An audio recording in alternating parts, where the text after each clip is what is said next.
उत्तर प्रदेश की पूर्व मुख्यमंत्री सुश्री मायावती जी को अपनी जान का खतरा सता रहा है, वो भी योगी आदित्यनाथ जी के राम राज्य में। है ना चौंकाने वाली बात। बाकी सब सपने होते हैं पर अपने तो अपने होते हैं। ये मायावती जी के वास्तविक भतीजे आकाश आनंद के लिए है। वैसे अखिलेश भी कभी बुआ मायावती जी के भतीजे ही थे, हो सकता है आज भी हों।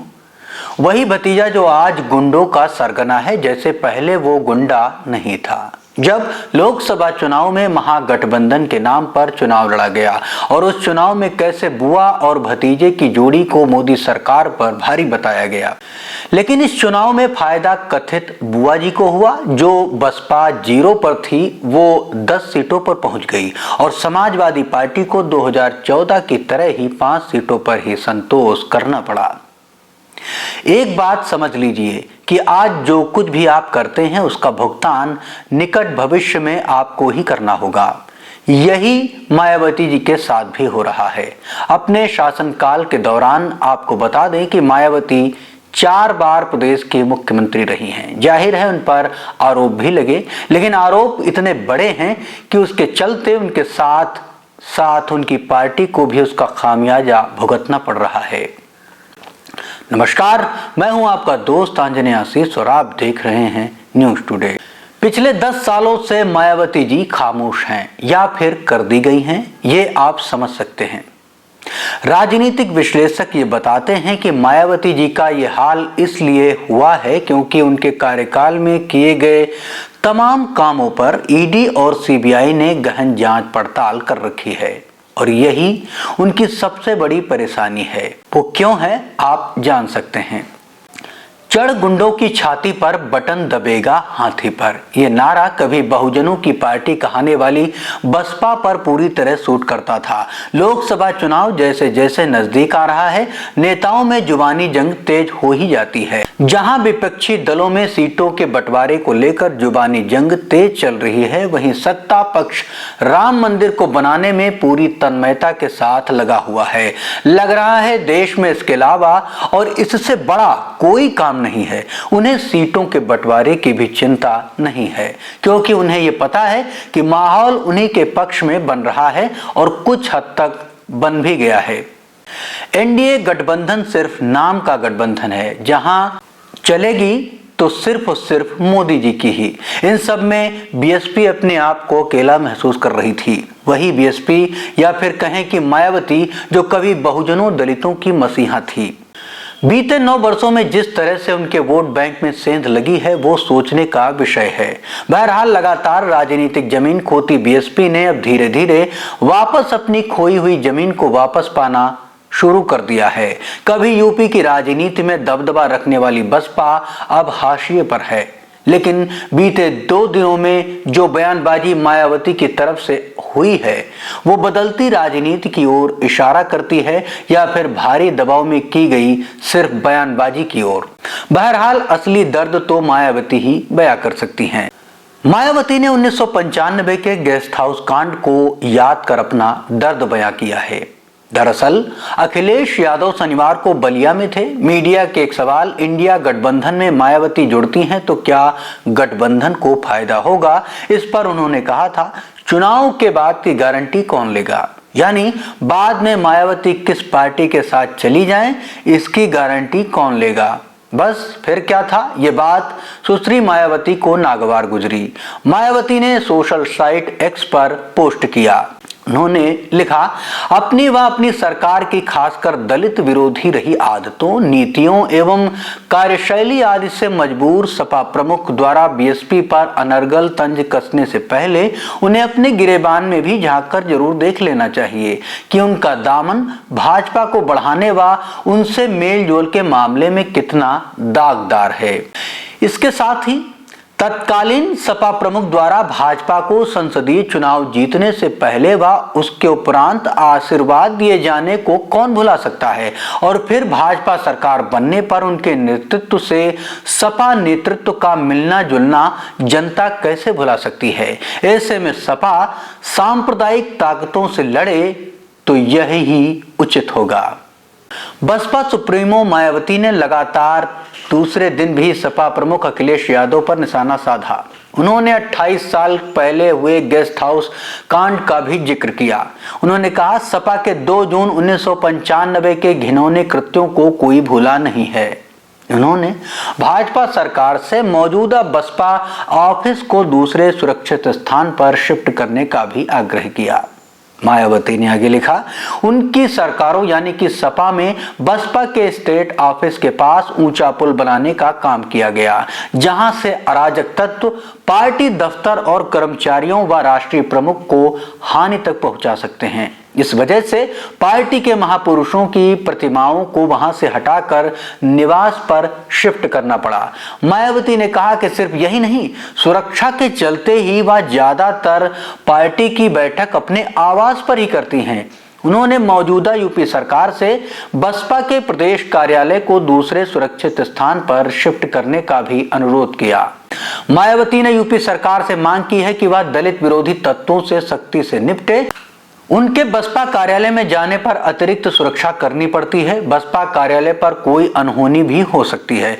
सपा सरकार के दौरान कई दलित विरोधी फैसले किए गए थे। इनको ध्यान में रखते हुए अराजक तत्व कर्मचारियों और पार्टी प्रमुख को हानि पहुंचा सकते हैं। इसके बाद अखिलेश यादव कहां रुकने वाले थे? वो कहां चुप रहने वाले थे? सोमवार को सपा महानगर अध्यक्षों के साथ बैठक के बीच अखिलेश ने मायावती को सलाह दी। उन्होंने कहा कि कैंट का पुल बहुत जरूरी था, वहां बहुत जाम लगता था। तत्कालीन लेफ्टिनेंट जनरल और आर्मी की स्वीकृति के बाद वह पुल बनाया गया था। रेलवे और डिफेंस से उसके लिए एनओसी भी मिली थी। फिर भी उनकी यानी कि मायावती की सुरक्षा को खतरा है तो वो सरकार को चिट्ठी लिखें। वो बीजेपी वालों से कह दें, उनके पास बहुत सारे बुलडोजर हैं, वो 2 मिनट में पुल तोड़ देंगे। जब यह पुल बना था तब उस समय के पूर्व मुख्यमंत्री एनडी तिवारी भी उद्घाटन में आए थे, तो क्या उनके खिलाफ भी उन्होंने यह बात कही है? दरअसल बसपा की पहचान दलितों, वंचितों और हाशिए पर रहने वाले लोगों की पार्टी की है। यूपी में फिलहाल 21% दलित वोट बैंक है। वहीं कुल 80 सीटों में से 17 सीटें दलितों के लिए आरक्षित हैं और 42 सीटों पर दलितों का ठीक ठाक असर माना जाता है। यही वजह है कि कांग्रेस इंडिया गठबंधन में बहुजन समाज पार्टी को देखना चाहती है। राजनीतिक एक्सपर्ट्स बताते हैं कि अगर बसपा साथ आती है तब विपक्ष को मुस्लिमों और पिछड़ों के अलावा दलितों का भी साथ मिल सकता है। हालांकि अखिलेश अब इस राह में रोड़ा बने हैं और मायावती ने भी अपने पत्ते नहीं खोले हैं। थोड़ा पीछे जाकर देखें तो साल 2014 और 2019 के चुनाव में बीजेपी पाले में जमकर दलित वोट गया था। यूपी की राजनीति में 1989 में कदम रखने वाली बहुजन समाज पार्टी को इससे पहले किसी भी चुनाव में सबसे कम सीट 1991 के विधानसभा चुनाव में मिली थी। तब उसने 386 सीटों पर उम्मीदवार उतारे थे और महज 12 सीटों पर ही उसे जीत मिली थी। वो पार्टी का दूसरा चुनाव था। अगर मत प्रतिशत के लिहाज से भी देखें तो बसपा को 2022 के विधानसभा चुनाव में 12.88% मत प्राप्त हुए थे। 1993 के बाद पहली बार बसपा को यूपी विधानसभा चुनाव में इतने कम मतों से संतोष करना पड़ा है। 1993 के बाद उसे कभी भी विधानसभा या लोकसभा चुनाव में 19% से कम वोट नहीं मिला था। 1993 के चुनाव में उसे 2022 के चुनाव से कम 11.1% मत प्राप्त हुए थे, लेकिन फिर भी वह 67 सीट जीतने में कामयाब रही थी। इसका कारण था कि उसने समाजवादी पार्टी के साथ गठबंधन में कुल 422 सीटों में से महज 164 सीटों पर ही उम्मीदवार उतारे थे। इन 164 सीटों पर उसको कुल मतों के 28.7% मत प्राप्त हुए थे। 2017 के विधानसभा चुनाव की बात करें तो बहुजन समाज पार्टी को तब 19 सीटें मिली थीं और उसका मत प्रतिशत 22.4% रहा था। 2012 में उसे 80 सीट मिली और मत प्रतिशत 25.9% रहा था। 2007 में तो बसपा ने पूर्ण बहुमत से राज्य में सरकार बनाई थी। इस दौरान उसे 30.4% मतों के साथ 206 सीटें मिली थीं। 2007, 2012, 2017 तीनों ही चुनावों में उसने सभी 403 सीटों पर उम्मीदवार उतारे थे। 2002 में 401 सीट पर उम्मीदवार उतारने वाली बसपा को 23.2% मतों के साथ 98 सीटें मिली थीं और भाजपा के साथ गठबंधन में उसने सरकार बना ली थी। 1996 में भी बसपा को 19.6% मत प्रतिशत के साथ 67 सीटें मिली थीं। हालांकि तब उसने कांग्रेस के साथ गठबंधन में चुनाव लड़कर 296 सीटों पर ही उम्मीदवार उतारे थे। इन 296 सीटों पर उसका मत प्रतिशत 27.7% रहा था।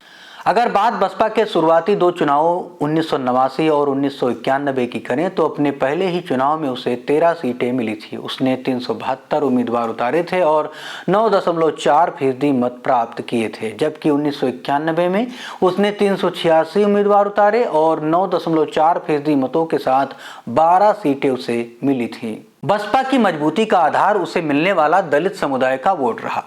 पार्टी पर दलितों की पार्टी होने का ठप्पा लगा था और लंबे समय तक उसे राज्य में 21% दलित आबादी का समर्थन मिलता रहा है, जिसके चलते उसने राज्य में 4 बार सरकार बनाई है।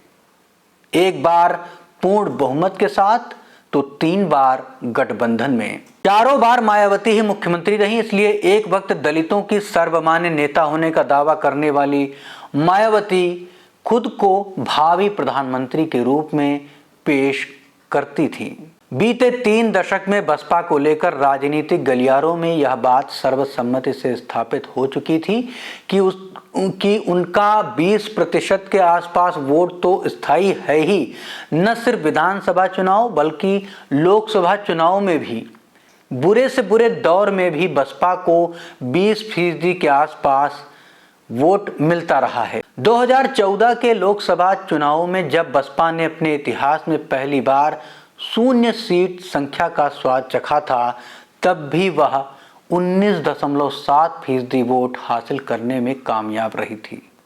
लेकिन तब इतना तो स्पष्ट हो ही गया था कि भाजपा दलितों का एक बड़ा हिस्सा बसपा से तोड़ने में कामयाब रही है।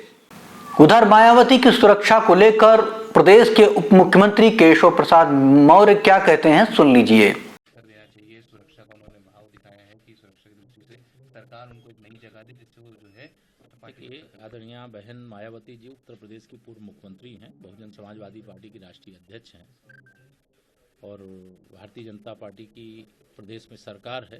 तो बहन जी सहित प्रदेश के हर नागरिक की सुरक्षा के प्रति सरकार कृत संकल्प है और उनकी सुरक्षा के खतरे का जो फ्लाईओवर बनाने की शिकायत एक विशेष तौर से उनकी है, वह समाजवादी पार्टी की सरकार के समय बनाई गई।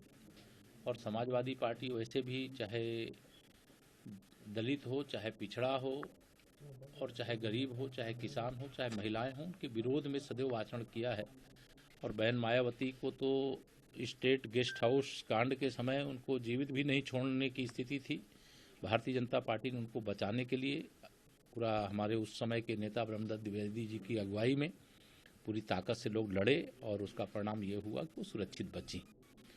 और आज मैं जब ये बात उनका ट्वीट मैंने भी देखा है, आप सबके सवाल के उत्तर में बता रहा हूँ। जब 2019 में इन्होंने सपा से समझौता किया, कांग्रेस से समझौता किया, राष्ट्रीय लोकदल से समझौता किया, उस समय भी हमने कहा था समाजवादी पार्टी गुंडों, अपराधियों, माफियाओं की पार्टी है, इस पार्टी से बच के रहें, इससे राज्य का भी भला है, राष्ट्र का भी भला है। वैसे भी सपा समाप्तवादी बनने वाली है। 2024 में 80 की 80 लोकसभा सीटें उत्तर प्रदेश की भारतीय जनता पार्टी गठबंधन जीतेगा। महाराष्ट्र के मुख्यमंत्री एकनाथ शिंदे को बड़ी राहत मिली है। विधानसभा स्पीकर राहुल नार्वेकर ने शिंदे समेत 16 विधायकों को अयोग्य ठहराने से इनकार कर दिया है। इसके साथ ही स्पीकर ने शिंदे गुट को ही असली शिवसेना माना है। आपको बता दें कि शिंदे गुट की बगावत के बाद उद्धव ठाकरे के गुट ने स्पीकर से दल बदल कानून के तहत शिंदे और बागी विधायकों को अयोग्य ठहराने की मांग की थी। ऐसे में उद्धव गुट अब सुप्रीम कोर्ट जा सकता है। स्पीकर ने कहा कि शिवसेना शिंदे गुट के पास 55 में से 37 विधायकों का समर्थन है। शिंदे को हटाने का फैसला राष्ट्रीय कार्यकारिणी ही कर सकती है, यह अधिकार उद्धव ठाकरे को नहीं है। स्पीकर ने कहा कि 3 चीजों को समझना जरूरी है। पहली, पार्टी का संविधान क्या कहता है, दूसरी, नेतृत्व किसके पास था, और तीसरी, विधानमंडल में बहुमत किसके पास था। फैसले को पढ़ते हुए स्पीकर नार्वेकर ने कहा, चुनाव आयोग के रिकॉर्ड में शिंदे गुट की शिवसेना को ही असली माना गया है। फैसले में इसका ध्यान रखा गया है। 2018 में शिवसेना के संविधान में जो संशोधन किया गया था वह असंवैधानिक था। यह संशोधन चुनाव आयोग के रिकॉर्ड में दर्ज नहीं है। आयोग के पास एक ही संविधान संशोधन दर्ज है जो 1999 में हुआ था, इसलिए यह संविधान ही मान्य होगा। स्पीकर नार्वेकर ने कहा कि 2018 के बाद से संगठन चुनाव नहीं हुए, इसलिए उसी को आधार माना जाएगा। उन्होंने कहा, चुनाव आयोग के पास जो रिकॉर्ड हैं उसी के आधार पर फैसला किया गया है। मैं चुनाव आयोग के खिलाफ नहीं जा सकता। मेरा अधिकार क्षेत्र भी सीमित है। शिंदे को नेता पद से हटाने का अधिकार ठाकरे को नहीं था। ठाकरे को किसी भी शिवसेना नेता को हटाने का अधिकार नहीं था। शिंदे ही शिवसेना के असली नेता हैं। स्पीकर नार्वेकर ने जिन विधायकों पर फैसला सुनाया है उनमें मुख्यमंत्री शिंदे, महेश शिंदे, अब्दुल सत्तार, भरत गोगावाले, संजय सिरसाट, यामिनी जाधव, अनिल बाबर, तानाजी सावंत, लता सोनबड़े, प्रकाश सर्वे, बालाजी किनीकार, संदीपन भूमरे, बालाजी कल्याणकार, रमेश बोनारे, चिमन राव पाटिल, संजय रायमुनकरी शामिल हैं। आपको बता दें कि 20 जून 2022 को एकनाथ शिंदे और उनके गुट के 40 विधायकों ने शिवसेना से बगावत कर दी थी और भाजपा के साथ सरकार बना ली थी। इसके बाद उद्धव ठाकरे और शिंदे में असली शिवसेना की लड़ाई शुरू हो गई। दोनों गुट दल बदल कानून के तहत मामले को पहले स्पीकर के समक्ष और बाद में सुप्रीम कोर्ट के समक्ष ले गए। सुप्रीम कोर्ट ने स्पीकर से विधायकों की अयोग्यता पर 10 जनवरी तक फैसला लेने को कहा था। कोर्ट ने विधायकों की अयोग्यता का अधिकार स्पीकर को सौंपते हुए कहा था कि जब तक बड़ी पीठ मामले पर सुनवाई नहीं करती तब तक यह अधिकार स्पीकर के पास रहेगा। कोर्ट ने मामले में राज्यपाल की भूमिका पर सवाल उठाते हुए कहा था, ठाकरे को बहुमत साबित करने के लिए कहना राज्यपाल का सही कदम नहीं था। अगर उद्धव मुख्यमंत्री पद से इस्तीफा नहीं देते तो कोर्ट उनकी सरकार को बहाल कर सकती थी। पिछले साल फरवरी में चुनाव आयोग ने शिवसेना का चुनाव चिन्ह शिंदे गुट को सौंप दिया था। आयोग ने कहा था कि शिंदे गुट को पार्टी का समर्थन प्राप्त था, इसलिए पार्टी का नाम शिवसेना और चुनाव चिन्ह तीर कमान शिंदे गुट को दिया जाता है। बाद में इसके खिलाफ उद्धव गुट सुप्रीम कोर्ट गया था, लेकिन कोर्ट ने चुनाव आयोग के फैसले पर रोक लगाने से इनकार कर दिया था। वहीं महाराष्ट्र विधानसभा अध्यक्ष के फैसले के बाद शिवसेना उद्धव ठाकरे गुट के नेता संजय राउत ने कहा है कि यह बीजेपी का षड्यंत्र था। उन्होंने कहा, उनका ये सपना था कि हम एक दिन बाला साहेब ठाकरे की शिवसेना को खत्म कर देंगे, लेकिन शिवसेना इस फैसले से खत्म नहीं होगी। हम सुप्रीम कोर्ट जाएंगे। उधर शिवसेना उद्धव ठाकरे गुट की राज्यसभा सांसद प्रियंका चतुर्वेदी ने कहा है कि स्पीकर के फैसले पर उन्हें कोई आश्चर्य नहीं हुआ। उन्होंने इस फैसले को 8 महीने पहले आए सुप्रीम कोर्ट के आदेश की भावना के खिलाफ बताया है। उन्होंने कहा, बचपन से हम सुनते आए हैं कि जो होता है मंजूर एक खुदा होता है।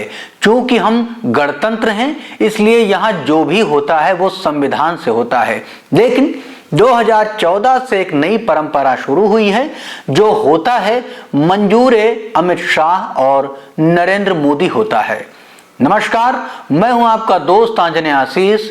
देखते रहिए न्यूज़ टुडे, डर कर नहीं डट कर।